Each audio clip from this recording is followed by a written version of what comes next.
నమస్కారం. ఏరువాక బులెటిన్ కి స్వాగతం. ముందుగా ముఖ్యాంశాలు.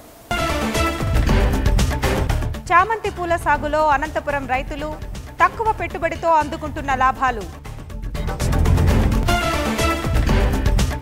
గొర్రెలు మేకల పెంపకంలో అధిక ఆదాయాలు.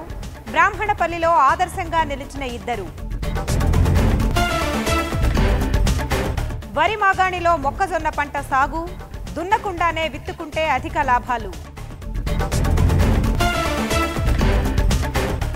పైసా పెట్టుబడి లేకుండా పంటల దిగుబడులు. సహజ వనరుల సద్వినియోగంతో ఆదాయాలు.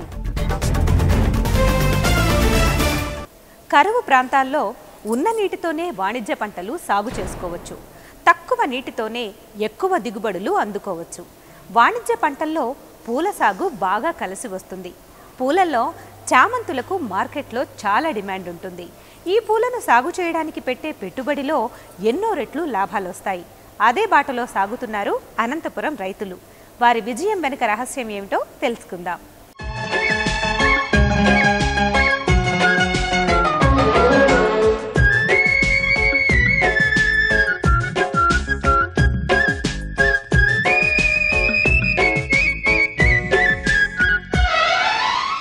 వ్యవసాయంలో లాభాలు దక్కించుకోవాలంటే మార్కెట్ని దృష్టిలో పెట్టుకోవాలి.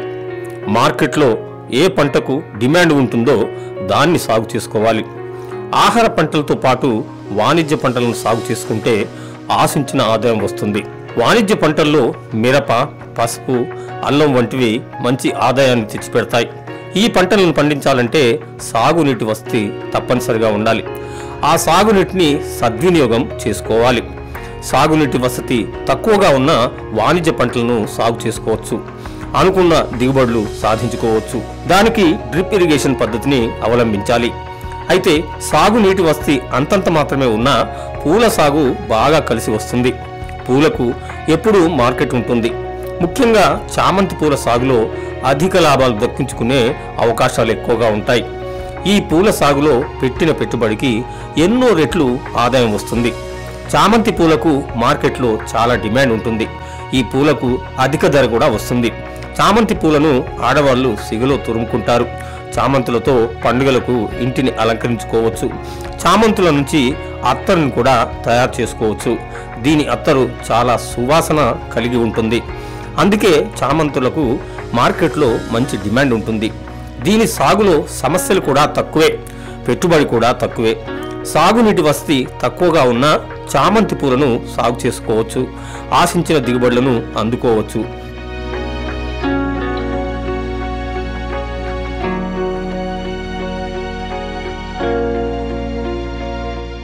ఈ బాటలోనే సాగుతున్నారు అనంతపురం జిల్లా రైతులు. అనంతపురం అంటేనే మనకు కరువు గుర్తుకు వస్తుంది. ఇక్కడ వేరుశెనగ పంటను ఎక్కువగా సాగు చేస్తారు. వేరుశెనగ పంట సాగుకు తక్కువ నీరుంటే చాలు, మంచి దిగుబడులు వస్తాయి. దీన్ని రబీలో ఎక్కువగా సాగు చేస్తారు. అయితే రాను రాను వేరుశెనగకు మార్కెట్లో డిమాండ్ తగ్గిపోతుంది. మార్కెట్లో దళార్ల వల్ల రైతులకు దక్కాల్సినంతగా ధర రావటం లేదు. దీంతో అనంతపురం జిల్లా రైతులు సాగులో నష్టాలు, కష్టాలు మూటగట్టుకున్నారు. వేరుశెనగ పంటకు బదులుగా ఏ పంటలు వేస్తే కలిసి వస్తుందని బాగా ఆలోచించారు. జిల్లాలోని కదిరి, హిందూపురం, అనంతపురం వంటి ప్రాంతాల్లోని రైతులు ఉద్యాన శాఖ అధికారులను సంప్రదించారు. వారి సలహా ప్రకారం చామంతి సాగును చేపట్టారు. చామంతిలో 2 రకాలను పండిస్తున్నారు. ఇక్కడ రైతులు పండించిన చామంతులు చూపర్లను కట్టిపడిస్తున్నాయి. తెల్లని, పసుపు రంగు చామంతులను పండిస్తున్నారు. తోటలు ఇంతకుముందు నీటి సంవత్సరం ముందు రేట్లు లేవు పూర్తిగా. ఈసారి ఏదో రకంగా రేట్లు ఉన్నాయి. బాగా గిట్టుబాట్లు అవుతున్నాయి. రైతులకు పర్వాలే. కూలీ వాళ్ళకు బాగా గిట్టుబాటు అవుతుంది. పని బాగుంది. 10 మంది కూలీలకు ఇప్పుడు ఒక 1.5 నెల బాగా ఉంటుంది. ఎంత సన్న కూలీలకు కేజీకి? కూలీలకు ఇప్పుడు వచ్చి రేట్లు పెంచాలంటున్నారు. 6-7 అంటున్నారు కిలోకి తీసుకున్నారు. కిలోకు ఇంతకుముందు 5 రూపాయలు ఇస్తానేమో, ఇప్పుడు 6-7 ఇళ్ళ అంటున్నారు కూలీళ్ళు. వాళ్ళకు కూడా పెంచాల రేట్లు. చామంతి పూలను సాగు చేసుకుంటే 60 రోజుల్లో పూలు పూయడం మొదలవుతుందని రైతులు చెప్తున్నారు. ఎకరా పొలంలో చామంతిని సాగు చేస్తే కనీసం 1 టన్ను వరకు పూలు వస్తాయంటున్నారు. గత సంవత్సరం చామంతిని సాగు చేసిన రైతులు అధిక లాభాలు అందుకున్నారు. దీంతో మరింత మంది రైతులు ఈ పూల సాగుని చేపట్టారని చామంతి రైతు చెప్తున్నాడు. 1 ఎకరంలో సాగు చేయడానికి 30,000 రూపాయలు పెట్టుబడి పెడుతున్నామని చామంతి రైతు అంటున్నాడు. 1 కిలో చామంతి పూలకు మార్కెట్లో 65 రూపాయల వరకు ధర వస్తుందని ఆనందం వ్యక్తం చేస్తున్నారు. 1 ఎకరంలో పూసిన చామంతులను అమ్మితే 1,50,000 రూపాయల ఆదాయం వస్తుందని రైతు చెప్తున్నాడు. మాకు కూడా పర్వాలే, కిలో వచ్చి 50-60 అట్లా పోతున్నాయి. తోటలో బాగా పెట్టుకునే కొద్దీ ఉంటుంది. పెట్టుబడి ఎకరాకు వచ్చి 30,000 అట్లా అవుతుంది. దాన్ని పెట్టుకున్నంత మనకు ఆదాయం ఉంటుంది.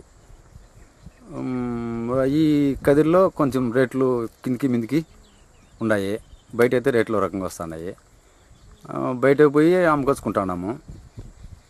ఇంకా కూలోళ్ళు అంటే ఎప్పుడు 10 మంది ఏమో డైలీ తోటలో ఉంటారు.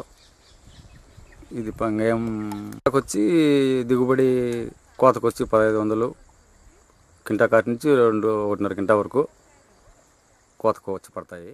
అనంతపురంలో చామంతి పూల సాగు వల్ల స్థానిక కూలీలకు ఆశించిన కూలీ దక్కుతుందని చామంతి పూదొట్లో కూలీలు అంటున్నారు. ఇక్కడ దాదాపు 10 మంది కూలీలు పూలు తెంపే పనిలో బిజీగా ఉన్నారు. 1 కిలో చామంతి పూలను తెంపితే 5 రూపాయల కూలీ ఇస్తున్నారని, రోజుకు 20 కిలోల వరకు పూలు కోస్తామని కూలీలు అంటున్నారు. ఈ పూలను తెంపడం చాలా సులభం కావడంతో కూలీలకు చేతి నిండా పని దొరుకుతుందని ఆనందం వ్యక్తం చేస్తున్నారు. 30 కేజీలు వస్తాము. మాకు రోజు రైతు మాకు 5 రూపాయలతో కేజీకి 5 రూపాయలు తీస్తున్నాడు. మాకు కూలీ ఆటికి పర్లేదు. మాకు ఆటికి కూలీ ఎక్కించాలని చెప్పి మేము అంటున్నాము. రైతుని అడుగుతాము, కానీ రైతు ఎక్కించలేదని చెప్తున్నాడు. నేను అక్కడ రేటు ఉంటే మేము రేటు ఎక్కిస్తే వాళ్ళు ఎక్కిస్తే మేము ఎక్కిస్తాము అంటున్నారు. వ్యవసాయం అంతంత మాత్రమే కావడంతో చాలా మంది కూలీలు వలస వెళ్తున్నారు. చామంతి పూలను కొంతమంది రైతులు సాగు చేయడంతో ముసలి వాళ్ళు కూడా చామంతి పూలను కోయడానికి వెళ్తున్నారు. శారీరకంగా ఎక్కువగా శ్రమ చేయలేని వృద్ధులు చామంతి పూలు కోయడానికి వెళ్తున్నారు. అయితే కూలీని కొంత పెంచాలని కూలీలు కోరుతున్నారు.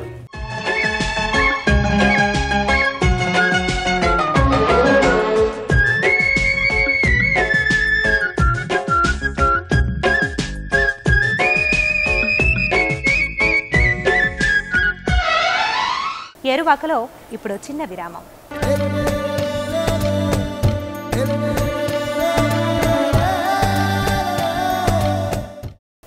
వారు మూగజీవాలకు దేవుళ్ళు. ఆ నోరులేని జీవులకు తల్లి తండ్రి వారే. వాటి కష్టాలను తన కష్టాలుగా భావిస్తారు. ఆ ప్రాణులను కంటికి రెప్పలాగా కాపాడుకుంటారు. ఆ జంతువులకు డాక్టర్ అయినా పోషకులైనా వారే. చిన్ననాటి నుంచి వారికి తెలిసింది ఒక్కటే, అది మేకలు గొర్రెలను పెంచడం మాత్రమే. జీవాల్లో జీవాలై సర్వం తామై వాటిని సాకుతున్న మనుషుల కథే ఇది. పదండి వారిని పలకరిద్దాం.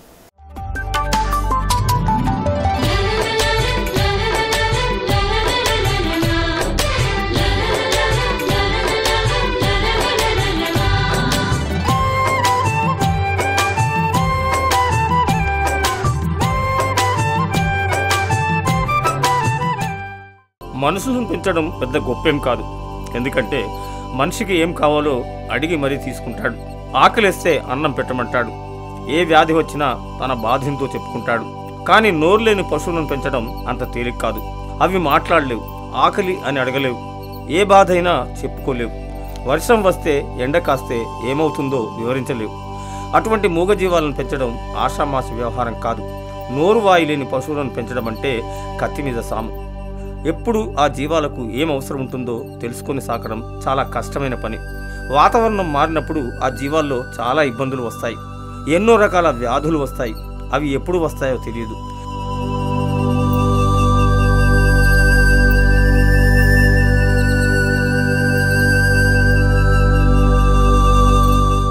తెలిసినా అవి చెప్పలేవు.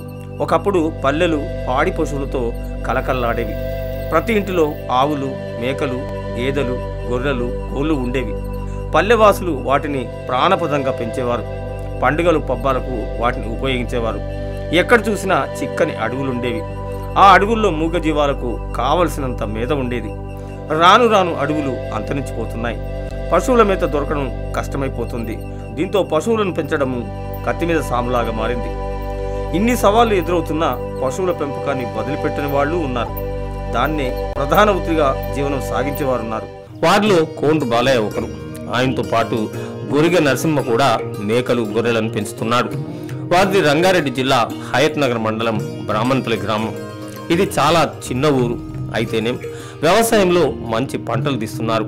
ఈ బ్రాహ్మణపల్లికి చెందిన బాలయ్య నరసింహులు మాత్రం చిన్ననాటి నుంచి పశువుల పెంపకమే వృత్తిగా జీవిస్తున్నారు.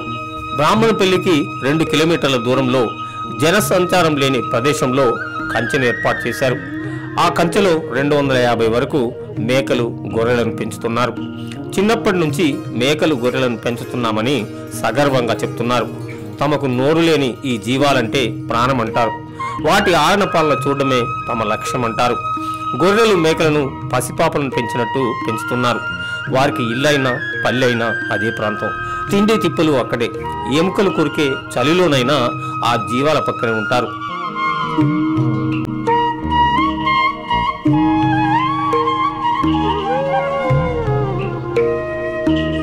రాత్రిపూట నిద్రపోయేది మూగజీవాల దగ్గరే.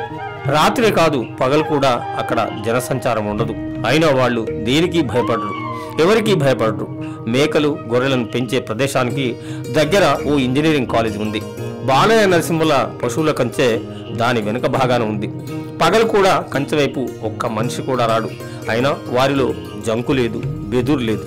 ఏ మనిషి తోడు లేకపోతేనేం, కళ్ళ కపటం లేని పశువులు ఉన్నాయి కదా అనుకుంటారు. వారి సాహసం వాటితోనే, సహజీవనం వాటితోనే. ఎవరు ఎన్ని మాటలు చెప్పినా వాళ్ళు లెక్క చేయరు. మూగజీవాలను వదిలిపెట్టరు. మేకలు గొర్రెలకు వచ్చే వ్యాధులేమైనా వాళ్లే వాటికి చికిత్స చేస్తారు. ఆయా రోగాలను అరికట్టడానికి తగిన మందులు వేస్తారు.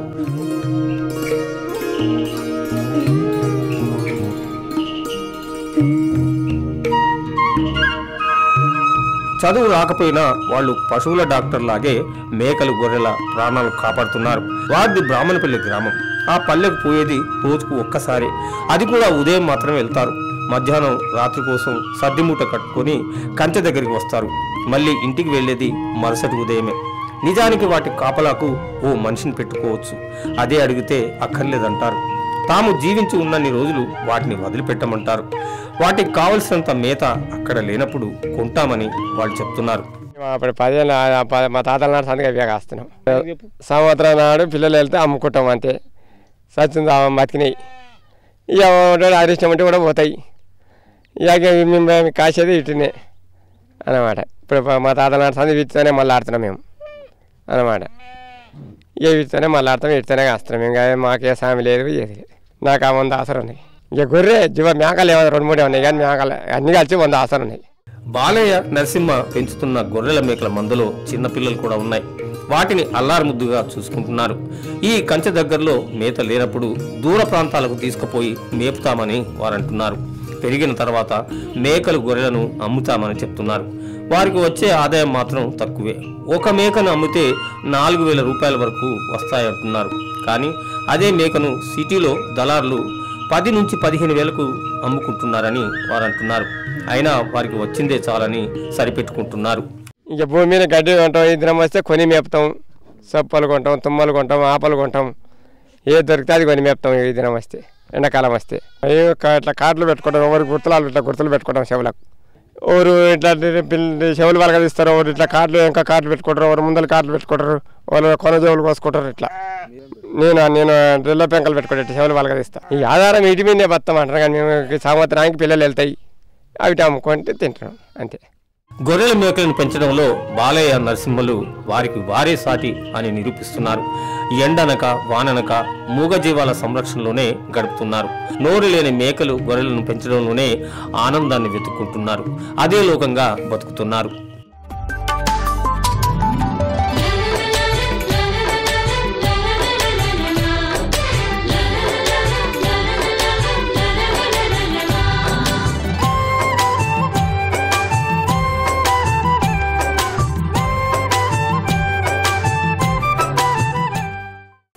వరి మాగాణిలో పంట కోత తర్వాత మొక్కజొన్న వేసుకుంటే అధిక దిగుబడి వస్తుంది. పంట కోసిన వెంటనే మొక్కజొన్న వేసుకున్నట్లయితే ఎక్కువ నీటి తడులు అవసరం లేకుండానే ఆశించిన బుట్టలు దక్కుతాయి. మంచి నాణ్యమైన దిగుబడులు సాధించుకోవచ్చు. అదే బాటలో సాగుతున్నారు గుంటూరు జిల్లా రైతులు.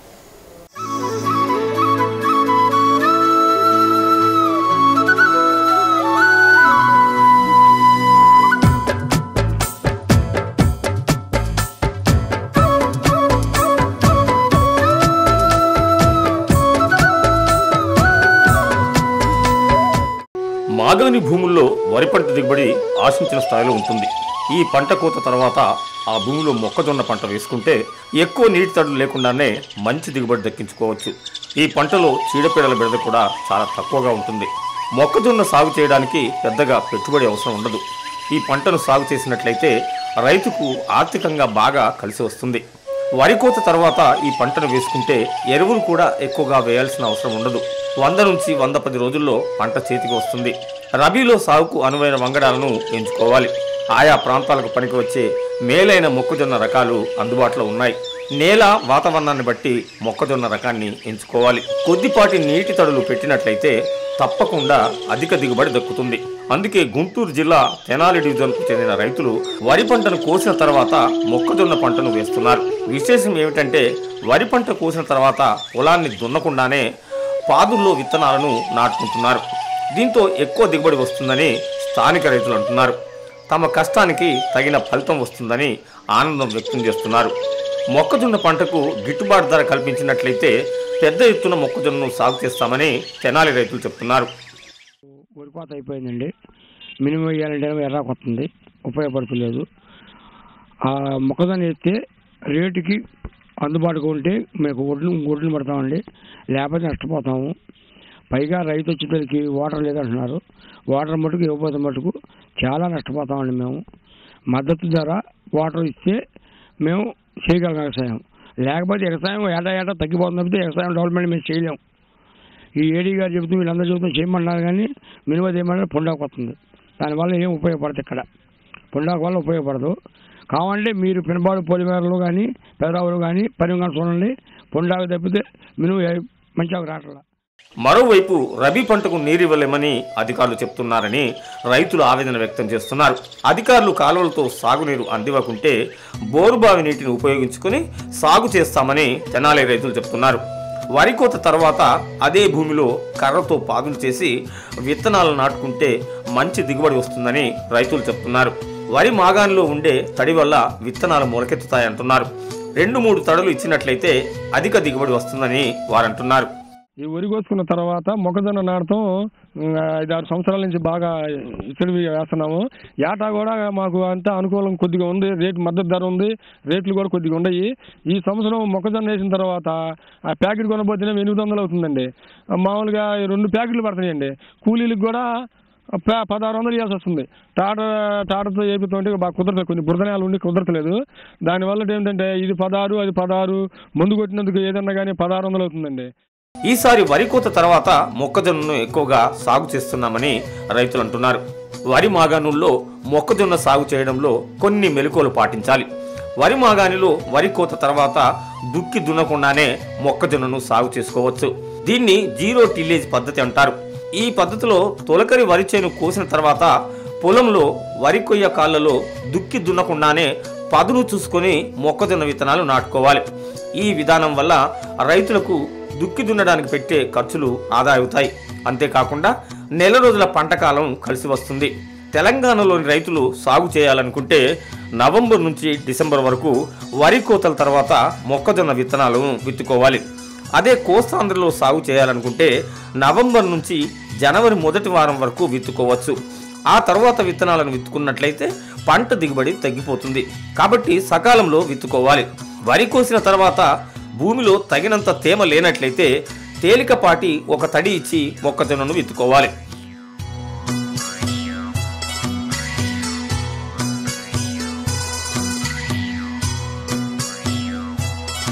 తాడును ఉపయోగించి లేదా విత్తనం వేసే యంత్రంతో గాని వరుసల మధ్య దూరం 60 సెంటీమీటర్లు, మొక్కల మధ్య దూరం 20 సెంటీమీటర్లు ఉండే విధంగా విత్తనాలను విత్తుకోవాలి. వరి మాగాణుల్లో భూమిని దున్నడం ఉండదు కాబట్టి కలుపు మొక్కలు ఎక్కువగా వస్తాయి. ఈ కలుపుని అరికట్టడానికి తగిన చర్యలు తీసుకోవాలి. ఎకరాకు 1 కిలో అట్రజన్ 50% పొడి మందుని 200 లీటర్ల నీటిలో కలపాలి. ఈ ద్రావణాన్ని విత్తనాలు విత్తిన 48 గంటల లోపు నేలంతా బాగా తడిసే విధంగా పిచికారి చేయాలి. వరి దుబ్బులు చిగురు వేయకుండా చూసుకోవాలి.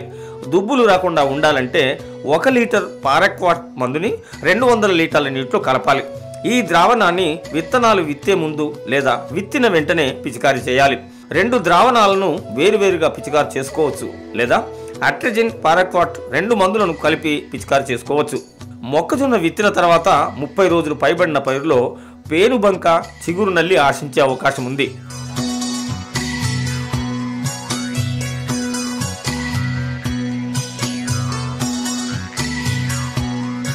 పొడి వాతావరణం ఉన్నట్లయితే వీటి ఉధృతి ఎక్కువగా ఉంటుంది. తల్లి పిల్ల పురుగులు ఆకులు లేత కాండం నుంచి రసాన్ని పీల్చివేస్తాయి. దీనివల్ల మొక్కజొన్న ఆకులు పసుపు రంగులోకి మారతాయి. మొక్క గిడసబారిపోతుంది. ఈ పురుగులు విసర్జించే తేనె వంటి జిగురు పదార్థానికి చీమలు పట్టే అవకాశం ఉంది. అంతేకాకుండా శిలీంధ్రాలు ఏర్పడి మసి తెగులు వచ్చే అవకాశం ఉంది. దీంతో మొక్కలో జరిగే కిరణజన్య సంయోగ క్రియకు ఆటంకం కలుగుతుంది.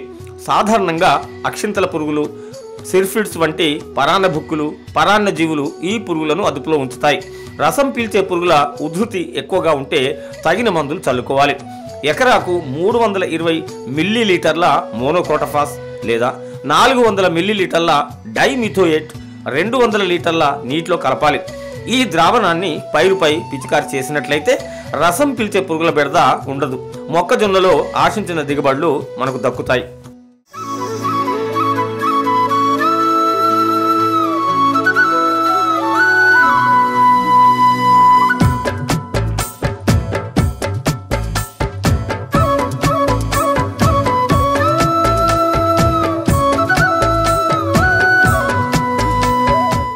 ఏరువాకలో మరో చిన్న విరామం.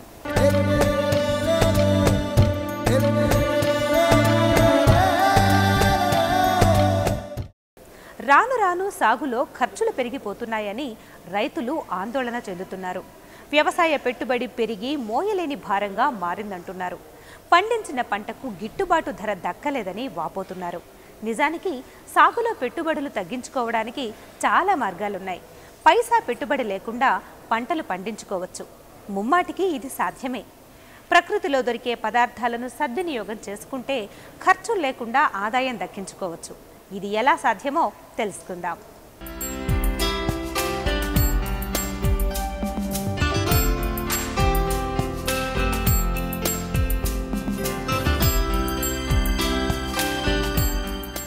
హరిత విప్లవం పేరుతో జరిగిన వ్యవసాయం అంతా పంటల విధ్వంసానికే ఉపయోగపడింది. రసాయనిక ఎరువులు, పురుగుల మందుల వాడకం వల్ల తొలినాళ్లలో పంట దిగుబడులు పెరిగినా క్రమంగా తగ్గుతూ వచ్చాయి. రసాయనిక ఎరువులు, పురుగుల మందులని విచక్షణారహితంగా వాడడం వల్ల రాను రాను భూసారం తగ్గిపోయింది. అదే సమయంలో పర్యావరణం, నీటి వనరులు కాలుష్యం బారిన పడ్డాయి. అంతేకాకుండా పురుగు మందుల అవశేషాలు పంట దిగుబడిలో కనపడుతున్నాయి. దీనివల్ల మనుషులకు అనేక అనారోగ్య సమస్యలు తలెత్తుతున్నాయి. నేలలో కార్బన్ శాతం తగ్గిపోతోంది. భూమిలోని వానపాములు, సూక్ష్మజీవులు, రైతు మిత్ర కీటకాలు క్రమంగా నశిస్తున్నాయి. ఈ పరిస్థితులే ఇక ముందు కొనసాగితే పంట పొలాలు ఖచ్చితంగా ఎడారులుగా మారుతాయి. ఈ ప్రమాదం నుంచి బయటపడడానికి పెట్టుబడి లేని ప్రకృతి వ్యవసాయమే మనకున్న ఒకే ఒక మార్గం. దాన్ని పాటిస్తేనే వ్యవసాయంలో మంచి ఫలసాయం వస్తుంది. పెట్టుబడి లేని ప్రకృతి వ్యవసాయానికి చాలా మార్గాలున్నాయి. ఒకటి, బీజామృతాన్ని తయారు చేసుకోవడం.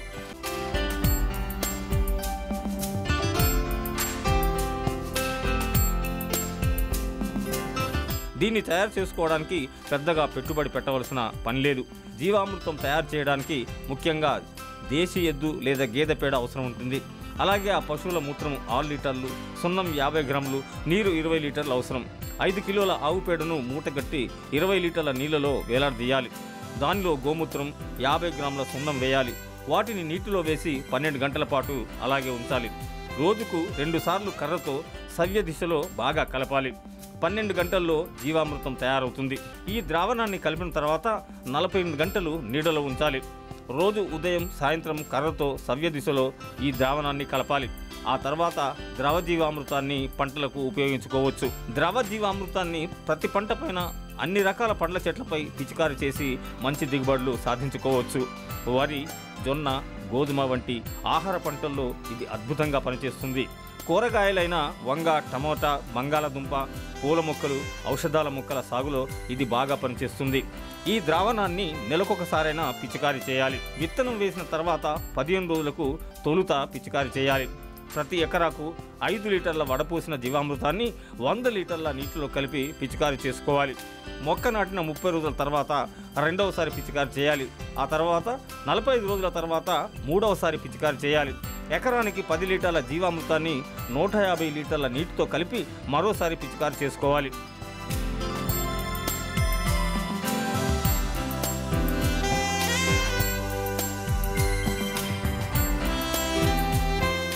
చెరకు, అరటి, బత్తాయి మొక్కలు నాటిన 5 నెలల వరకు అదేవిధంగా ప్రతి 15 రోజులకు ఒకసారి పిచికారి చేయాలి. పండ్ల మొక్కలకు లేదా చెట్లకు ప్రతి నెలకోసారి ఎకరానికి 20 నుంచి 30 లీటర్ల జీవామృతాన్ని పిచికారి చేయాలి. పండ్లు పక్వానికి వచ్చే 2 నెలల ముందు 2 లీటర్ల కొబ్బరి నీటిని 200 లీటర్ల నీటితో కలిపి పిచికారి చేయాలి. ఆ తర్వాత 15 రోజులకు 6 లీటర్ల పుల్లటి మజ్జిగ 200 లీటర్ల నీటి కలిపి పిచికారి చేసుకోవాలి. ఈ విధంగా జీవామృతాన్ని ఉపయోగించుకుంటే పంటల్లో చీడపీడల బాధలు రావు. మనం ఆశించిన దిగుబడులు దక్కుతాయి. వ్యవసాయం బాగా కలిసి వస్తుంది.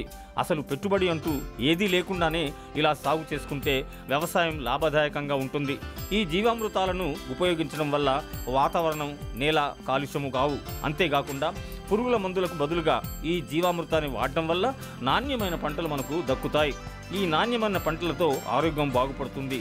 ఏ విధంగా చూసినా ఈ పద్ధతి రైతులకు ఎంతో ఉపయోగకరంగా ఉంటుంది.